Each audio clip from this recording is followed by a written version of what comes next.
Waduh, Mbak Amira apa kabar? Alhamdulillah udah sehat nih. Sehat Kak. ya, kita lama gak ketemunya lewat Zoom doang. Iya, alhamdulillah udah ketemu offline sekarang. Iya, sehat ya Mbak Amira ya. Alhamdulillah Pasien sehat. gimana pasien aman? Aman insya Allah Ya, aman. puji Tuhan nih Mbak Amira, kita undang nih ke sini. Ya. Kita mau ngomongin sesuatu nih.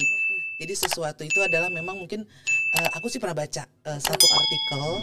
Jadi artikel tuh bilang ini adalah salah satu penyakit kejiwaan yang menular. Nah, itu jadi makanya saya mau mengklarifikasi nih kepada Mbak Amira sebagai psikolog klinis ya Mbak ya. Jadi saya mau nanya mengenai KEPO, K to the PO, KEPO. Nah, menurut Mbak Amira nih ya, dari kejiwaannya atau psikologisnya, KEPO itu apa sih Mbak? Oke, jadi kita coba mendiskusikan dulu kali Betul, ya kalau betul, ya. Kepo itu apa? Jadi kalau by definition atau secara penjelasannya gitu ya, kepo itu sebenarnya kan rasa penasaran nih, rasa ingin tahu terhadap orang lain gitu kan. Orang lain, jadi pengen tahu urusannya orang lain, informasi mengenai orang lain gitu. Dan kalau yang saya pahami sih ya sebenarnya rasa ingin tahu itu kan wajar ya. Betul. Curiosity bahasa Inggrisnya gitu kan. Maksudnya term Inggrisnya. Tapi ketika itu udah berlebihan dalam artian misalnya pengen tahunya banget, cara-cara yang digunakan untuk dapat informasinya tuh jadi mengganggu orang lain. Misalnya kayak stalking terus, gak berhenti-berhenti, doom scrolling gitu berarti gitu kan. Terus juga misalnya bertanya hal-hal yang personal padahal belum terlalu dekat. Padahal orangnya belum deket banget udah nanya kayak hobi lah, terus apa pacarnya. Ya biasanya gitu kali ya. benar kayak apa tuh romantic relationship gitu kan. Terus juga mungkin kayak income gitu, pemasukan itu gitu. Termasuk juga nah, ke itu kan kepo topik-topik ya? yang sebenarnya kan sensitif ya, ada di personal boundariesnya orang gitu. Terus juga misalnya jadi misalnya kalau stalking kan caranya cari tahu diam-diam gitu kan ya. Terus kalau sampai tanya-tanya, nah itu juga udah termasuk ke kepo. gitu. Dan mungkin kalau di konsep baratnya gitu kali ya, being nosy gitu. Nosy jadi kayak pengen tahu gitu. Jadi antara kita ada rasa ingin tahu sampai cara mewujudkannya, dapat infonya, itu tuh yang kayak spektrum gitu deh kalau saya melihatnya. Jadi itu kenapa tuh bisa orang jadi kepo tuh? Oke. Nah, ada berbagai alasan tentunya gitu ya. Nah, mungkin yang perlu kita pahami bareng adalah ya kita kan makhluk sosial. Betul, jadi kan perlu ngobrol. Betul. Jadi perlu memang kita tahu keluarga kita gimana, teman kita gimana, orang yang baru kita kenal tuh seperti apa gitu kan ya. Itu sebenarnya ketika caranya dilakukan dengan cara yang baik sebenarnya itu nggak apa-apa. Menjadi hal yang baik. Tapi kalau dia menjadi dengan cara yang tidak baik jadi tidak baik juga gitu ya. Gitu. Gitu. Nah, kalau yang sesuai dengan artikel yang saya baca tuh Mbak Amira, menular, apakah benar menular tuh? Saya jadi ngeri kalau COVID dong. Seperti penyakit fisik begitu ya. Enggak, tapi kalau kepo ya yang saya pahami sih sebenarnya mungkin bukan menular yang kayak dia kepo gue juga ikutan kepo gitu. Cuma yang kita perlu hati-hati juga ketika kita berada di lingkungan yang orang-orangnya kepo, kita jadi merasa enggak apa-apa dong gue kepo gitu. Dia juga kepo gitu. Jadi itu kayak ya. sebuah norma, hal yang normal gitu. Padahal kita perlu hati-hati juga kalau gue nanya gini sebenarnya lawan bicara gue nyaman gak sih gitu. Itu yang kita sebenarnya perlu perhatikan ya gitu. Nah, kadang nih Mbak Amira kita tuh tanpa sadar jadi kepo. Misalnya nih udah ketemu orang tanpa sadar kita nanya yang menurut orang itu kepo deh. Nah, itu gimana tuh Mbak cara mengatasi? Mungkin kita sih gak bilang kita itu kepo ya. Tapi apalagi sekarang ada istilah kemal, kepo maksimal kayak gitu tuh. Itu gimana tuh Mbak kita mengatasi supaya kita gak jadi si Kemal ini ya, jadi bener. ya kepo tipis-tipis. Betul ya, kepo tipis lah gitu. Gimana? Pertama benar banget kayak kata Kak Oge tadi, kita perlu refleksi diri dulu gitu, kayak sadarin gue selama ini gimana sih. Mungkin ada beberapa poin ya gitu, kayak gue kalau nanya biasanya hal-hal apa yang gue tanyain gitu ya. Rasa ingin tahu gue tuh seberapa kuat sih misalnya gitu kan ya. Terus cara gue untuk dapetin info itu tuh seperti apa gitu. Itu yang kita perlu refleksiin gitu.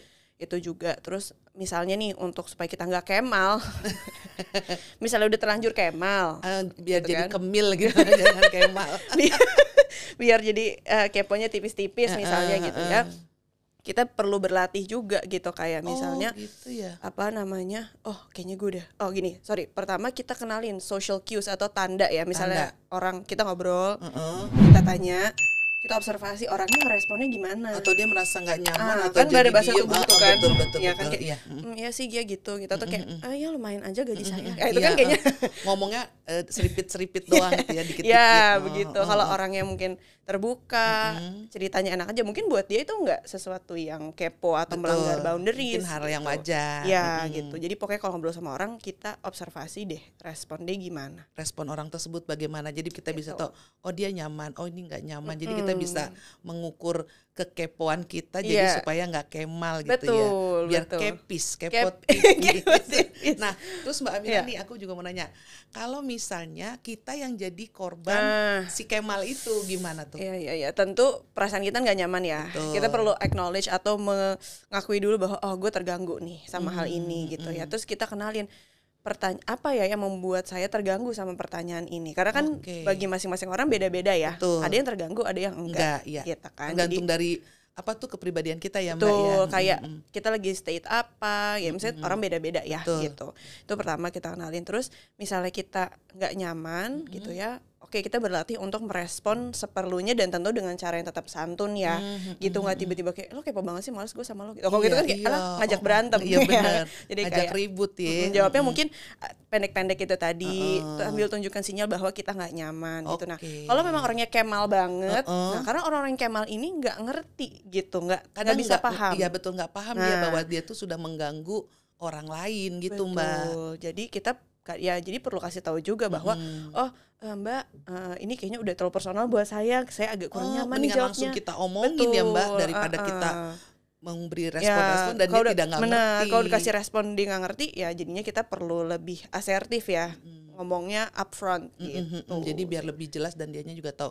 Nah untuk orang-orang yang udah keburu kemal tuh, tapi dia bisa berubah nggak Mbak jadi nggak kemal lagi? Oke, nah ini yang kita juga perlu sadarin ya. Apa sih yang membuat saya tuh, khususnya misalnya diri kita tuh gue kepo banget gitu, karena kan ada berbagai alasan ya kenapa orang jadi kepo gitu. Misalnya untuk ngerasa lebih superior dari orang lain, jadi pengen tahu kayak dia belum terlalu oke kok kerjaannya, jadi soal membandingkan dengan kita gitu ya, gitu, membandingkan diri gitu ya, atau justru pengen kontrol orang lain. Gitu. Jadi seolah-olah dia itu bos kita gitu. Iya. Jadi berarti kita merasa superior dari dia dong. Iya, misalnya kayak tahu informasinya gitu kan ya, kayak gue perlu tahu info ini nih, dia lagi ngedate sama siapa misalnya gitu kan. Jadi kita temennya nih, padahal teman aja tapi harus tahu gitu. Misalnya jangan sampai dia salah deh gitu. Mungkin maksudnya baik. Tapi jadinya berlebihan ya, caranya kurang tepat karena melanggar boundaries orang lain. Bener. Aduh. Mbak Amira, kalau kita kagak ngelihat waktu nih, saya pengennya ngobrol betul, terus, saya jadi curhat. Takutnya saya masuk kemal, kepis, saya nggak sosial atau gimana nih. Seneng banget saya nih ketemu sama Mbak Amira. Kapan-kapan nanti kita ketemu lagi ya Mbak. Amin. Kita bagi-bagi lagi apa sih yang mesti kita gali dari hal-hal yang kejadian di dunia ini. Indonesia. Mbak Amira, makasih banyak. Sama-sama, Salam sehat. Salam sehat. Dan juga. Saya mau pakai gaya Gerald tapi saya balik. Ciao. Dadah.